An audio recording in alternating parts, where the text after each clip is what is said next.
paid product. It's $80 a year. It's called Peloton, and that's the website. Do not take notes. If you want the all the ideas and stuff later, just email me and I'll share the document. This is what I do for a living today. My partners Tom, Gary, and I, we invest in startups, mostly financial services and enterprise companies with a consumer bent. The firm is called Social Leverage, and we are 3 funds in. We've been doing this a while. Our last fund, Fund 2, some of our LPs are in the room, 54% net IRR. So we like to just show that we know what we're doing and talking about. My focus has been financial services always. In 2007, 2008, we started StockTwits, and we've been investing in financial services for the last 10 years. A few years ago, Goldman came out and said they have the second wave of fintech. So they were a little, I don't know where they make this stuff up from, but at some point they are correct here. We are in a massive boom of financial services, and all of us in the room are here to learn a little bit more about it. It meshes in well with enterprise. There are 4 incredible public companies in the enterprise space. Well, there's hundreds, but 4 right now dominating categories: Zendesk, HubSpot, Salesforce, and Workday.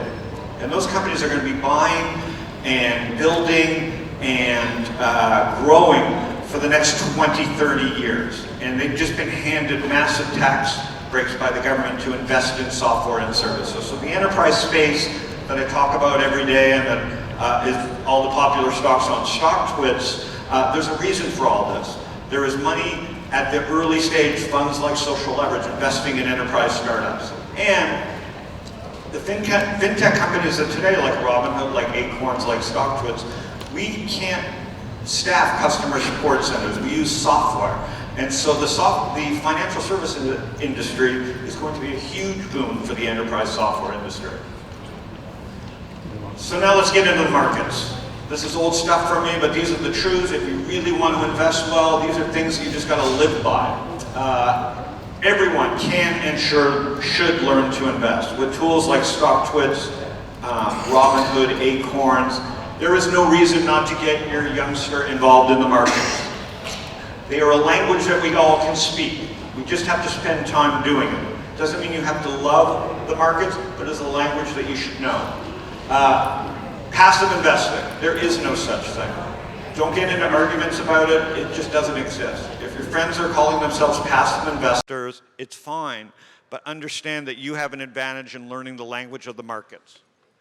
The stock market is rigged. Unfortunately, it is. Knowing that will improve your investing 100%. Meaning, you just have to be ahead of a certain percentage of the people to win. You don't have to be the first in line and work on tips. Avoid tips. Let the market be rigged. There is plenty of money to be made from trends. Pay for mentorship. Number 1 thing that people don't do is pay. Everything's free right now. Twitter, StockTwits, Robinhood. Pay for smart people to help you. Spend the money. The average subscription that people in the financial industry pay is $5,000 to $6,000 a year. It's really low. It may be higher than what we pay on media, but it's still low in terms of services that are worth the money. Small data better than big data. Okay? This goes to a lot of technicians talk about price pays. Price is a culmination of a lot of data. So in a sense, price is big data. But because when we look at price or the opening price of Twitter or Google, that really is small data. So don't get yourself bogged down in the minutia. Enjoy the fact that there's lots to be gained from following small data. Eyes and ears. We all have them. We don't use them enough. I try and focus and teach based on walking the streets, listening to smart people. It's really part of the investing business. And I'll quickly go, mood matters. More and more important as the world is connected by Facebook and other products and globally, mobile and socially. What everybody's thinking matters more than ever, and maybe even more than fundamentals. So understanding that as part of your investing is really important. I use this graphic often. I am not a great white shark. There are thousands of them out there. that are moving waters, moving markets, and your job, my job at least, is to be that pilot fish. The pilot fish swims, drafts behind the shark, does not have to kill what it eats. The job of the pilot fish is to stay alive by being as close to the shark as possible without getting in front of the shark and without, getting eaten by the shark. So pretty good life. Investing, what I try and do is the exact same thing. Follow smart people, share what I have with the pack behind me, and don't get too far out in front of the sharks. And part of that is being nice to the sharks, part of that is giving back to the community, etc., sharing, saying thank you. So that nature's image really applies to the markets. Peloton, same thing, name of my product as well. The Peloton is just an old cycling term. It's drafting. It's breaking resistance. It's going faster. It's burning less energy. And the job with StockTwits and social networks in general is to find smart people, group together. That's what StockTwits' launch of the rooms is. People want to take turns being a leader of a pack. Well, there's people with knowledges around separate things. Our job is to find those great leaders and draft behind them. And that's what makes the race so fantastic. Now, 2 or 3 times during your life, you can be the leader of that pack. You will have information, not stolen information from what you do for a living, information from your passion that puts you at the head of the peloton, okay? And those are the times, just like in the sport, where you break away, where you can break away from the pack and other people will follow you. But most of the time is spent in the pack, and there's nothing wrong with being in the pack. The board game risk, very simply, I deal with a lot of startups. Starting in Europe, starting by trying to beat Google, not a good idea. Starting in Eastern Australia is a great idea, whether it's investing or whether it's your startup, okay? Build your base, attack the center slowly. Do one thing very well. If it's around trading, find out what strategy works for you. You don't have to be a generalist.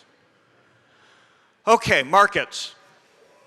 This is a funny quote, may apply today. A bull market like sex, it feels best before it ends. It feels like we may be at one of those moments. It's been a FANG world. It's been a fun ride for the last 9 years.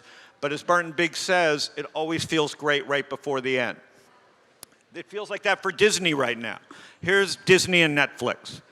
This chart is the perfect chart to explain that the markets are not fair, but forward-looking. Look at the cumulative net income of Disney versus Netflix. These companies are worth the same amount of money today. Okay? You cannot argue with this. You can just live within the world that this goes. And this is saying that the markets are forward-looking. Now, 10 years, we don't know what it looks like, but our job is to figure out what's happening. And Disney has a lot of opportunity ahead of itself if they can figure out how to copy and glean from the Netflix model. And by the way, I'm long Disney. So what's next? I was in Basel last year with my friend Michael Kinsberg and with my wife, and we were at gathering in all the fantastic contemporary art, and I loved this old quote in this, they tried to bury us, they didn't know we were seeds. I'm very bullish on micro over macro. I don't think that's a short-term thing or a long-term thing, it's just how I look at the world, okay?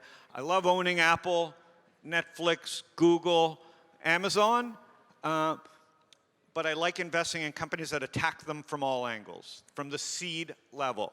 And we're seeing it happen. Hundreds of micro brands starting up. Procter & Gamble, which was one of those giants, is being attacked both from the top, from Amazon, and from 1,000 brands. Just an incredible chart. Either look at it, and this is glass half full, glass half empty. This is how, you can see Bitcoin here, the gold, fastest growing asset that was available to the public. $10,000 is now worth, in 8 years, $1 billion. I think that's $1 billion. Berkshire Hathaway was the record before that, but it took them over 40 years to get to $100 million on $10,000. We could make fun, call it the biggest bubble in the world, or you could look at it from my lens, which is, okay, now a platform exists that will onboard crypto the next great company is an even faster speed. So while certain people look at this chart and go bubble, I look at this going finally a way. I don't have to wait for Berkshire 50 years, put $10,000 in Berkshire Hathaway. Not that there's anything wrong with that. It's just that there's other things and other platforms now to propel companies at record speeds. Now, with this comes FOMO or FOIS. Bitcoin brings fear at many levels. Am I going to miss out, or am I the sucker that's getting foisted cryptos on? And we've seen it. When we sat here last year, the crypto market was $20 billion, $16 billion. It hit as high as $80 billion by January. So if you sat here in March and bought Ethereum when Fred Wilson mentioned it, you were up 10 to 20 times your money by January. That doesn't happen that often. That's that FOMO or foist. Okay, so you have to understand where we are in these cycles. What's next? More cloud. It's boring. It sounds simple, but cloud is more important than ever because you may have heard of a few of these companies. Slack is a product that enterprise startups use. Twilio is a company that I'm long at the time. They are getting bigger because the giants are building chipsets and tech stacks that allow these companies like Twilio to grow even faster. And then the micro companies using chat and marketing to their customers rely on these products as well. So it's a perfect storm for cloud companies. More tech. Showed this last year. Nothing's changing other than we've gone from 2006 with Microsoft, GE, Exxon, banks basically other than Microsoft, and now we have tech companies, all five, plus China. More Amazon. One slide's good enough, just more Amazon. More volatility. To hold Amazon, to hold Bitcoin, to hold the next great winners, get used to the red. Don't lie to yourself. If you can't deal with the red, you'll never see the green. And that's okay. You just got to understand yourself. But last year was an anomaly where anything anybody said that was bullish worked. The world does not generally work like that, and great companies see a lot of drawdowns. So understand that. Weed. I didn't smoke today. I'm very bullish on this industry. We have Todd Harrison speaking later. There is more weed coming. And this is a trend that if this type of product or industry interests you, there is huge opportunity. And I'm looking for ways to participate in this trend. More Asia. I've been to Asia. I don't understand Asia, but Asia is part of every strategy out there. Asia, Asia, Asia. More China fintech. Ant Financial, bigger than all of Goldman Sachs already, and no one in the United States has heard of it. And WeChat, which has WePay. So Chinese fintech is setting the stage for what's coming. And then millennials. How many people own and operate a millennial here? My wife and I own and operate 2. They really aren't so bad. In fact, we've gone from making fun of our millennials to looking over their shoulders and asking them for help. This is a massive turning point in human history. 80 million of them. They're going to get it. We don't want to give them our money. They're going to get 30 trillion of our hard-earned dollars. 75% of them just go on Uber and YouTube Red and Netflix. They have not started to save. They don't trust advisors. That's the future. This is what's coming down the pipe. And so that leads to the age of the individual investor, which is a trend that Social Leverage, our fund, has focused on, and StockTwits is a part of that, is that people, you don't want to tell them they're in school, you don't want to tell them that you're going to educate them, but they want to learn, they want to do this stuff themselves, they're going to have 10 wallets, they're going to Venmo their friends, they're going to use Bitcoin to pay group bills on the blockchain. So StockTwits, Robinhood, Coinbase, Acorns, young people are expressing themselves. You'll see a company we invested in called Rally Road downstairs. There is all new ways for kids to invest and learn to save. Kids have a sense of humor. This made me laugh. Someone shared. They aspire. Millennials do aspire. You know, they're not just buying sneakers and hanging out on lines. They're expressing themselves. Here, he's got his Rolex, he's got his Starbucks. Can't afford any of these things, and that's his Lamborghini. and he had a good day in the market. I thought that was funny. Young people are going to be creative. This next generation is going to be a creative monster. And Robinhood products like this are going to allow them. If you don't have a Robinhood account, it's silly. You need to get one. Get a favorite niece or nephew or your kid active, $100, get them going. Get them their first stock. I talk about this, the death to stock picking. That's the era we've lived in. It's embarrassing. You got to hide out. You shouldn't pick stocks. You shouldn't listen to anybody. But it's also, as we've seen the last year since we sat here last, stock picking is back. Owning things is back. And there's a lot of cool companies in the pipeline that I've seen to put the power back in individual investors' hands. Trends I like. Okay, this will end it with e-commerce. Talked about it. It's boring already. But the point is, it's still just beginning. Shopify and Amazon, while they're not wholesale, brands that you haven't heard of, they are companies that you have to be TFD, per my medicine. Micro brands.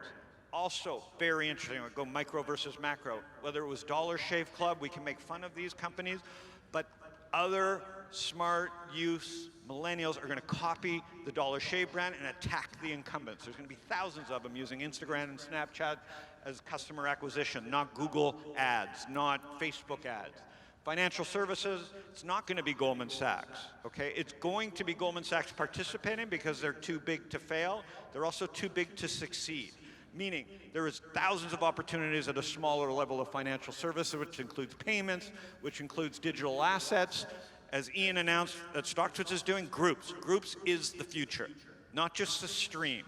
The stream, as with Facebook's Cambridge Analytica, which wasn't really new news, but the streams are poison. The streams, the government's going to come after the streams. The streams are wonderful for me, but the world is moving more to groups. And then subscription is the new location.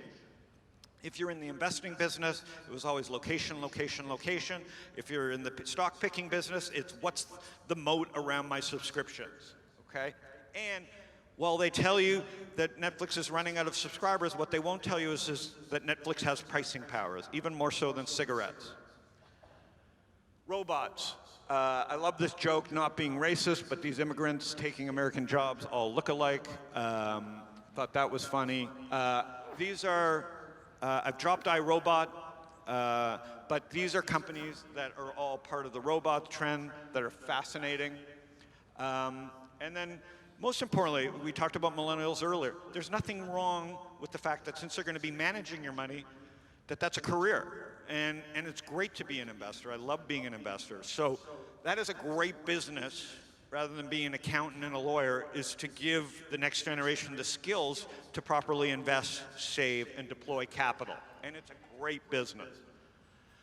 What I read, I don't change much. I keep my strategy the same. The smart people continue to be smart and share. I'm willing to pay for it.